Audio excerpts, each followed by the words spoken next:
ฮัลโหลฮัลโหล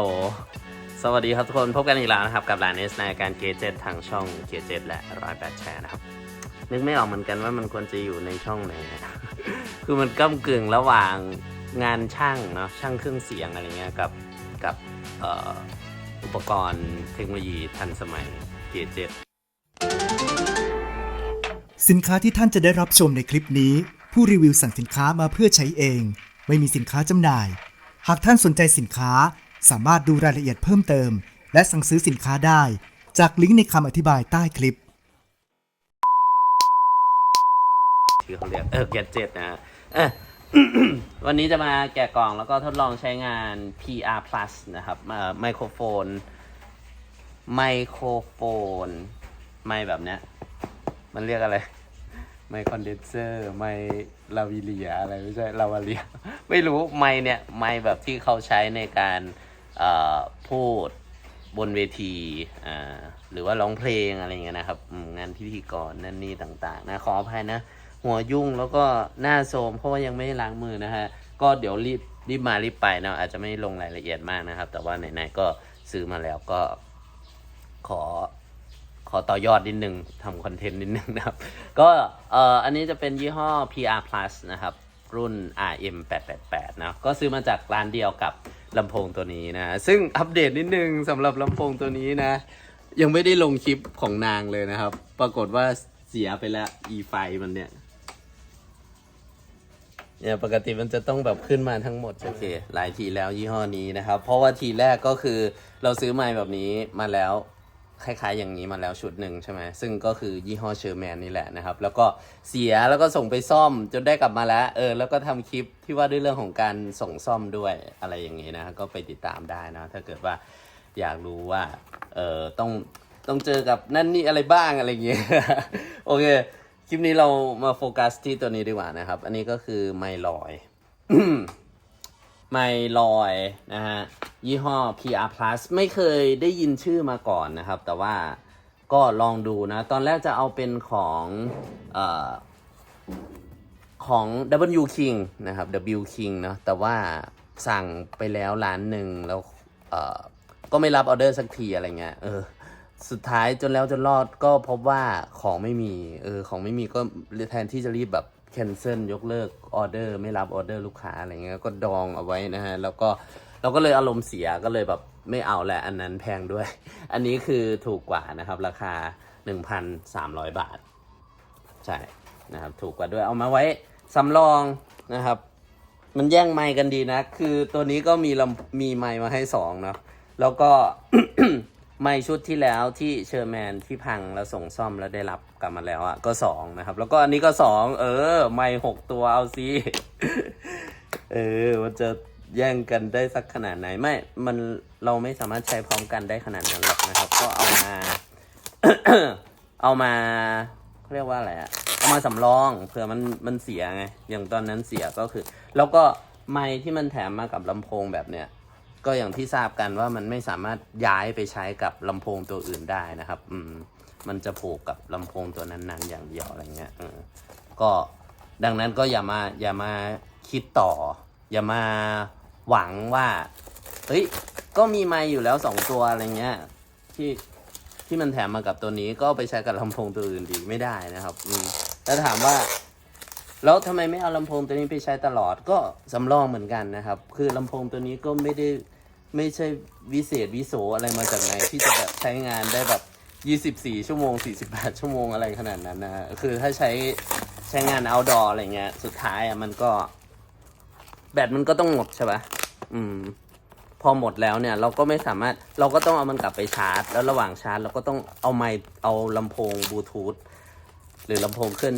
ที่มันมีแบตเตอรี่ในตัวมาใช้งานทดแทนอะไรเงี้ยซึ่งก็แน่นอนมันจะไม่สามารถจับคู่กับไมค์ของตัวนี้ได้นะฮะจริงๆถ้าจะให้คลิปมันสั้นมันเร็วอะไรเงี้ยสามารถทำได้นะแต่ว่าก็จะไม่ได้ข้อมูลอะไรทั้งหมดทั้งมวลที่เราพูดมาเมื่อสักครู่เลยนะครับเราก็จะ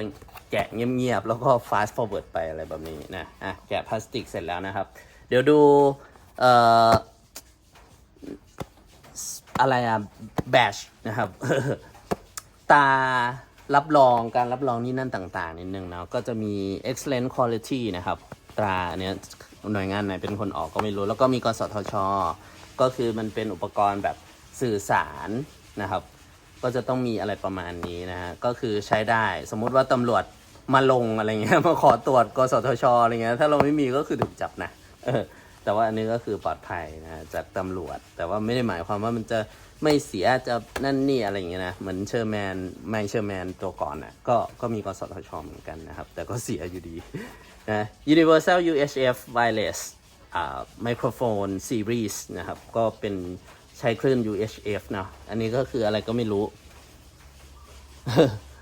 ไม่รู้จะสื่ออะไรประมาณนี้ทุกด้านเหมือนกันนะครับโอเคเดี๋ยวเราเปิดกันเลยไม่รู้จะมีแบตมาให้หรือเปล่านะครับโอเคเจ๋งเลยมีแบตเตอรี่มาให้พร้อมทดลองนะครับมีคู่มือนะเป็นภาษาไทยด้วยนะครับก็ไม่มีอะไรหรอกแล้วก็ตัวนี้เป็นตัวรับสัญญาณนะครับหน้าตาเป็นแบบนี้ก็จะมีแบตเตอรี่บิวอินแบตเตอรี่อยู่ในตัวนะครับเสียบชาร์จตรงนี้เป็น USB Micro USB อันนี้ก็แอบเก่านิดนึงเนาะสมัยนี้ต้องเป็น USB-C กันแล้วใช่ปะใช่นะครับแล้วก็มีสติกเกอร์ กสทช.นะอย่างที่บอกนะแล้วก็สวิตช์เปิดปิดอยู่ตรงนี้นะครับแจ็คขนาด6มิลหรือ 6.5 จำไม่ได้อันใหญ่เนี่ยนะครับอันนี้ไม่สามารถสวิงได้ไอตัว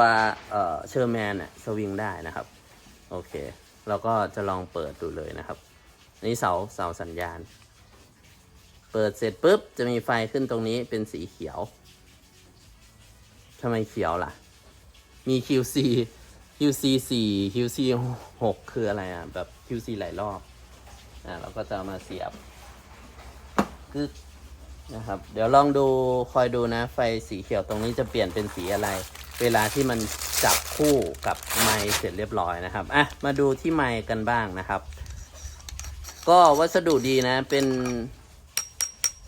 เนี่ยเป็นอะไรก็ไม่รู้อะเหมือนเหล็กเหมือนสแตนเลสหรือเปล่าแล้วก็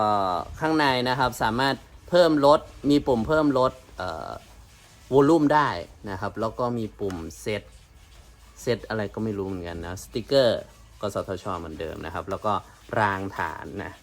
ซึ่งเราก็จะใส่ไปเลยแล้วก็อุปกรณ์อย่างอื่นแล้วก็จะมีไมค์อีกตัวนะครับแล้วก็อุปกรณ์ที่แถมมาอย่างอื่นก็จะเป็นสาย Micro USB to USB-A นะครับแล้วก็ฐาน4ก้อนนะครับ 2A นะเป็นแบบธรรมดาไม่ใช่เอาคลายของแถมมานะเดี๋ยวเรามาลุ้นกันนะครับว่า หน้าจอตรงเนี้ยจะเป็นแบบดัมมี่หลอกหรือเปล่าหรือว่าจะเป็นไดนามิกคือเป็นตัวเลขแบบดิจิตอลเหมือนหน้าจอเครื่องคิดเลขอะไรเงี้ยนะครับหน้าจอเครื่องคิดเลขหน้าจอนาฬิกาดิจิตอลอะไรเงี้ยโอเคใส่ฐานเรียบร้อยนะครับขั้วบวกอยู่ด้านล่างนะอันนี้ก็หมุนอีกได้นะหมุนได้อีกเพื่ออะไรวะ เพื่อทำเพื่ออะไรก็คอมเมนต์ไปเลยแล้วกันนะครับเรื่องของแบตเนี่ยจริงๆอยากให้เป็นแบบแบตแบบrechargeable นะแล้วก็สามารถชาร์จได้โดยการเสียบตูดตรงนี้นะซึ่งฐานชาร์จมันจะมีก้อนเท่ากับมันจะเป็นก้อนเท่ากับขนาดใกล้เคียงกันนะครับคือใช้แทนกันได้ก็คือต้องเท่ากันแหละนะกับฐาน 2A เลยนะครับเคยเห็นมาแล้วนะที่ใช้ในไมค์แบบนี้ด้วยเช่นเดียวกันนะครับแล้วคราวนี้ถ้าสมมติว่าฐานชาร์จนั้นมันหมดใช่ไหม เราก็สามารถใช้ฐาน 2A แทนได้เลยอะไรเงี้ยมันจะดีมากแล้วก็เวลาชาร์จเสียบตูดมันแล้วก็ชาร์จได้เลยก็คือสะดวกไม่ต้องถอดแบตออกมาอะไรประมาณนั้นนะฮะโอเคก็ไม่เป็นไรมันน่าจะมีข้อดีของมันอยู่แหละกับการที่มันเป็นแบบนี้ทำไมน้ำลายมันชอบมาอยู่ตรงนี้แล้วเป็นสีจุดก้อนสีขาวเราจะเปิดแล้วนะครับก็เปิดก็กดลงไปเลย อ๋อเหมือนตัวเลขมันจะแบบเปลี่ยนได้นะครับ คือมันเป็นไดนามิกอ่ะโอเค ก็สังเกตที่ตรงนี้นะครับ มันจะมีไฟสีแดงเพิ่มขึ้นเนาะเห็นไหมไกลนิดนึงนะครับโอเคก็ตอนนี้มันยังไม่ดังเพราะว่าเราเอาไมค์เราเอาวอลลุ่มไมค์ของที่เครื่องเสียงลงอยู่นะครับเราจะ เพิ่มแล้วทดสอบ1 2ดังเว้ยฮัลโหลสวัสดีครับทุกคนฮัลโหลสวัสดีครับทุกคนพบกันอีกแล้วนะครับกับลาเนสในรายการเกเจ็ตทางช่องเกเจ็ต108 แชร์นะครับโอเคก็ประมาณนี้นะครับเสียงร้องเสียงพูดก็น่าจะอารมณ์ประมาณกันนะดูเสียงได้ไม่ค่อยดีสักเท่าไหร่คือพอเอาไปห่างจากปากประมาณ10 เซนนะมันก็จะไม่ดูเสียงแล้วนะครับต้องเอาเข้ามาใกล้ๆประมาณนี้ฮัลโหลทดสอบ1 2ทดสอบ1 2ทดสอบ1 2ทดสอบ1 2ทดสอบ1 2ทดสอบ1 2ทดสอบประมาณนี้แล้วกันนะครับเดี๋ยวขออนุญาตถ่ายภาพถ่ายภาพปกนิดนึงขอโทษเป็นลองโควิดเลยนะคือไปเที่ยวเวียดนามไม่ได้ใส่แมสเลยแล้วก็กลับมาก็ป่วยเป็นไข้แบบนอนสมอยู่วันหนึ่งนะฮะแล้วหลังจากนั้นก็คือไม่เหมือนเดิมเลยคือไม่มีไข้แต่ว่าก็จะไอตลอดแล้วก็เหมือนคัดเสียงมันจะเป็นอู้อี้เหมือนคัดจมูกตลอดอะไรแบบนี้นะฮะเดี๋ยวเราขอลองอีกตัวนะไหนๆก็ไหนๆแล้วนะครับ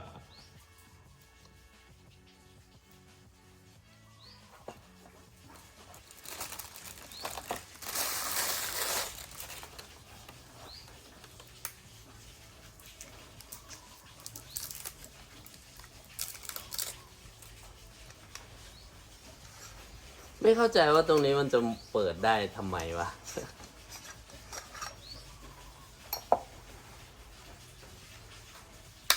อ๋อเราได้พูดหรือเปล่าวะตอนที่ รีวิวไมค์ชุดที่แล้วไมค์ลอย ก็คือตอนมันเพิ่งผ่านปีใหม่มาได้2 เดือนใช่ไหมครับแล้วตอนปีใหม่ก็คือมีแต่คนแบบคาดหวังว่าเราจะมีไมค์นะครับแล้วเขาก็แบบทักแชทมาถามอะไรเงี้ยคือจะเอาไปร้องเพลงกันนะปรากฏว่าเราก็ไม่มีนะครับเราไม่มีไมค์นะนี่เป็นข้อพิสูจน์ว่าไอตัวอักษรตัวเลขหน้าจอมันเนี่ยมันเป็นหน้าจอแบบดิจิตอลแบบไดนามิกนะครับคือแบบสามารถยืดหยุ่นเปลี่ยนแปลงตัวเลขตัวอักษรได้อะไรเงี้ยคอยดูนะตอนแรกมันจะขึ้นว่า on นะขึ้นเป็น ch แล้วมันก็เปลี่ยนเป็นเลขอะไรเงี้ยนะครับไม่ใช่ดัมมี่โอเคตัวนี้ก็สามารถใช้งานได้เช่นเดียวกันนะครับอาจจะหอนนิดนึงเพราะว่าลำโพงอยู่ ลำโพงอยู่ตรงนี้มาอยู่ตรงนี้แล้วก็เร่งเสียงสุดเลยอะไรแบบนี้นะโอเคครับผมทดสอบ1 2ทดสอบ1 2ทดสอบ1 2ทดสอบ1 2ทดสอบ1 2ทดสอบทดสอบเดี๋ยวทำเสียง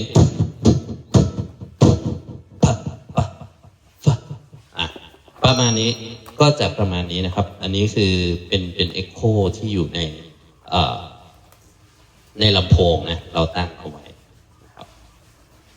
ก็ดูดเสียงได้ไม่ดีสักเท่าไหร่นะแต่ว่าคือจะว่าดีก็ดีนะจะว่าไม่ดีก็ไม่ดีนะฮะคือถ้าเกิดเวลานักร้องเวลาเขาหายใจถ้าไมค์มันดูดเสียงเก่งเกินมันก็จะได้ยินเสียงสูดหายใจเข้าใช่ปะอย่างนี้บางคนก็จะเอาไมค์ออกอย่างนี้โอเคแล้วก็จบลงไปแล้วสำหรับการแกะกล่องและทดลองใช้งานไมโครโฟนนะครับไมค์ลอยนะยี่ห้อ PR Plus นะครับรุ่น RM888 นะครับก็จะประมาณนี้ราคา 1,300 บาทนะครับก็ไปหาซื้อมาลองใช้กันได้นะฮะสำหรับเทศกาลสงกรานต์ที่กำลังจะมาถึงนี้ซึ่งไม่รู้ว่าจะมีโรคระบาดอะไรหรือเปล่านะครับก็ภาวนาอย่าให้มีนะฮะโอเคสำหรับคลิปนี้ก็ขอจบไว้เพียงเท่านี้นะครับหวังว่าจะเป็นประโยชน์ไม่มากก็น้อยเหมือนเดิมถ้าชอบอย่าลืมกดไลค์นะฮะใช่กดแชร์แค่ subscribe ครับไว้พบกันใหม่คลิปหน้าลากันไปก่อนนะครับบ๊ายบายสวัสดีครับเย้ได้ไมค์อีกแล้วมีไมค์อยู่ในชีวิตนี้ทั้งหมดถ้ารวมไมค์ไวเลสติดปกเสื้อก็คือมี 8 ตัวนะฮะ แล้วก็ไมค์แบบเสียบตูดโทรศัพท์มือถืออีก2 ตัวส่ง1 ตัวรับถ้านับเฉพาะตัวส่งก็คือมี10 ตัว เอากูสิ